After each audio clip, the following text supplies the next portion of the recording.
يوم الدين والصلاة والسلام على أشرف الأنبياء والمرسلين نبينا محمد وعلى آله وصحبه ومن تبعهم بإحسان إلى يوم الدين أما بعد فيا معشر المسلمين والمسلمات أوصيكم ونفسي بتقوى الله فقد فاز المتقون قال الله تعالى يا أيها الذين آمنوا اتقوا الله حق تقاته ولا تموتن إلا وأنتم مسلمون. Alhamdulillah, para hadirin kaum muslimin muslimat yang dirahmati Allah Taala. Sebelumnya marilah senantiasa kita panjatkan puji dan syukur hanya kepada Allah karena sedemikian banyak Allah memberikan nikmat-nikmatnya kepada kita, terutama sekali nikmat iman, Islam, sehat, afiat. Nikmat masih diberikan kepada kita kemudahan untuk beraktivitas pada hari Senin ini, dan duduk dalam majelis ilmu juga adalah merupakan kasih sayang Allah Ta'ala kepada seorang hamba yang dia bisa mengkaji ilmu agama, hadis-hadis Nabi SAW yang wajib kita untuk mempelajari, mengamalkan serta memberitahu kepada orang yang belum mengetahui. Hadirin, tema kita lanjutan bulan kemarin, yaitu kita tidak sendirian di akhirat. Sudah saya bahas mukadimahnya bahwa tema seperti ini merupakan kabar gembira bagi orang-orang beriman. Allah memiliki pihak-pihak pilihannya yang bisa membersamai kita, menolong orang-orang beriman. Tentunya ini adalah merupakan kehidupan yang penuh dengan goncangan, tanggung jawab, yang semua kesalahan manusia ada di hadapan matanya. Jadi ada pihak-pihak Allah yang bisa menolong kita, membersamai kita, memohon, merengek-rengek kepada Allah supaya dosa kita diperingat. Ya, manusia enggak ada yang suci, Pak, kecuali siapa? Baginda Nabi SAW. Bunda Fatimah, Sayyidina Hasan, Hussein, keluarga beliau pun tidak boleh disebut sebagai orang-orang yang tidak berdosa, yang maksum, karena mereka bukan para nabi. Jadi manusia yang punya salah, tapi tidak boleh seseorang itu dengan kesalahan yang dia perbuat lalu dia berbangga dengan kesalahannya. Sebab kita inginkan makin mendekati umur kita, ajal kita, makin mendekati kita kepada pertemuan dengan Allah, supaya kesalahan kita makin lama makin tertipis, makin minimalis daripada kesalahan-kesalahan itu. Nah, ini termasuk perkara-perkara yang bisa menolong kita juga. Ya, pokoknya kita cari sebanyak-banyaknya dengan dalil bagaimana saya bisa selamat di akhirat. Udah kita bahas hadirin. Yang pertama adalah yaitu yang tadi masih mukadimahnya. Poin yang pertama adalah amal soleh kita akan membersamai kita di alam kubur. Ini semuanya secara umum. Puasa, sholat berjamaah, mengaji kita, mencari nafkah yang halal, jujur, beramal mulia, budi pekerti yang baik. Semuanya ini akan membersamai kita, menyertai kita di alam kubur, sehingga tidak ada kesempatan untuk mungkar nakir memukul hamba Allah ini. Karena sudah dikelilingi sama amal soleh. Itu sudah saya bahas dengan hadisnya juga. Nomornya pun sudah 18.534. Tidak usah saya ulang lagi. Tidak akan menambah pelajarannya. Baik, yang kedua adalah sunat tabarok.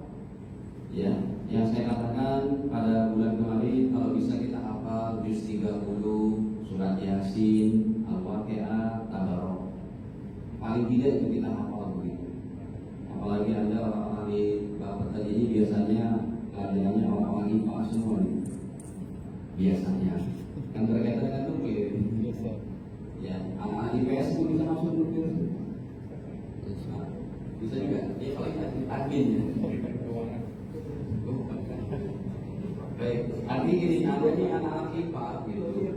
Jangan biarkan itu kemampuan IQ Anda cuma untuk mempelajari metode Pythagoras, gravitasi begini. Saya pun dulu SMA-nya anak S1. Saya anak fisika nih, Pak. Cuma gara-gara nggak dapat di UI, saya mondok, ya gara-gara juga sih.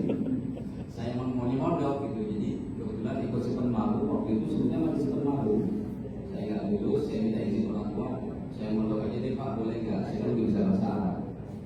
SMA itu saya bisa bahasa Arab, makanya saya bisa ngambil beasiswa di luar negeri. Ya, gitu. Nah, hadirin, maksud saya gini, anak-anak iman ini cerdas-cerdas. Hafal Pak paling tidak juz 30, Yasin, Al-Waqiah dan Al-Mulk. Tetapi yang saya bahas di nomor 2 adalah surat Al-Mulknya itu, yang bisa menolong kita kata Nabi. Surat Al-Baqarah mencegah siksa kubur. Makanya selalu saya sampaikan tuh, hafal surat Al-Baqarah. Kalau yang 3 sebelumnya itu tambahan saja. Karena Allah sangat sayang kepada hambanya, dalam benaknya, dalam hatinya ada firman-firman. Dan tidak ada satu kitab agama apapun yang bisa dihafal secara komplit kan? Boleh ada syariah, tanya pendeta, tanya pastor, tanya biarawati, tanya biksu, tanya siapa lagi, pembesar-pembesar agama lain, nggak ada yang hafal. Jadi kalau mereka mau mengajar itu, mereka buka kitabnya itu. Tapi kalau para ustaz, 30 juz dilebok. Jadi kalau kita imamin tarawih semalam itu bisa 1 juz tanpa melihat. Itu hebatnya Al-Quran. Memang itu mujizat dari Allah Ta'ala. Nggak bakal ada satu kitab apapun yang bisa dihafal kecuali Al-Quran berkata. Kita sebagai orang awam dan tidak macam inilah. Tolong menghafal sebagai pokok kita. Ustaz saya hafal Ustaz surat apa? Qul Falaq, An-Nas. Ya itu sih oke lah, oke itu kan. Tapi bukan itu maksud saya. Itu kan udah masuk dalam kategori juz 30 kan? Kan juz 30 ayat yang terakhir apa? Qul Falaq, An-Nas. Tambah lagi tuh. Ya, sebelum qul apa? Tabat. Ya, tambah lagi apa? Idzaa, tambah lagi Mulia, tambah lagi Inna A'tayna, tambah lagi Ara'aita ila fi Quraisy, apa lagi? Alam tara, alam tara, wailul likulli humazatin wal asri, naik lagi al-haqumut takatsur, ya kan? Apa lagi? Wal qari'ah. Terus begitu, wal adiyati dhabha, idza zulzilatil, sampai amma tasalun selesai juz 30. Ini tujuannya saya bilang begini karena saking saya inginnya itu setiap umat Islam ada hafalan juz 30. Enggak usah dibalik. Dibalik ribet Pak. Memang antum masih mampu Pak menghafal 30 juz. Ya, tidak juz. Tidak wajib. Ini sekedar untuk kita dibanggakan oleh Allah. Menghafal Quran tidak wajib. Tapi kalau Anda mau dibanggakan, disayang oleh Allah, perbanyak hafalan Quran tadi.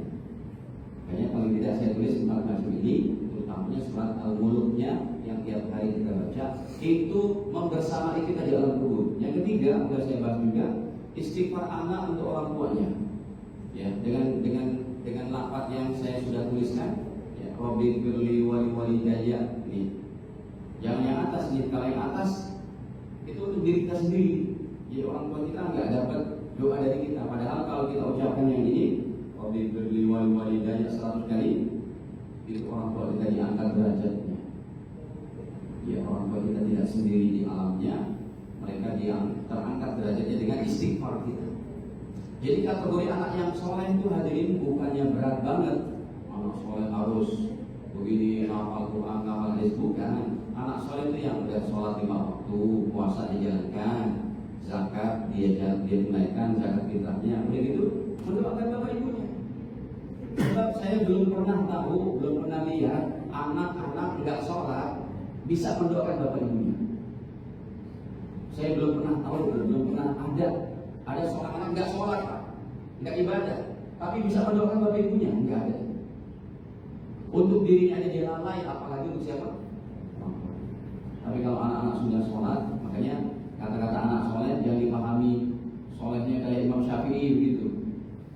Ya, di sini saya nggak tuliskan anak soleh, saya tuliskan istighfar seorang anak untuk orang tuanya. Nah, ini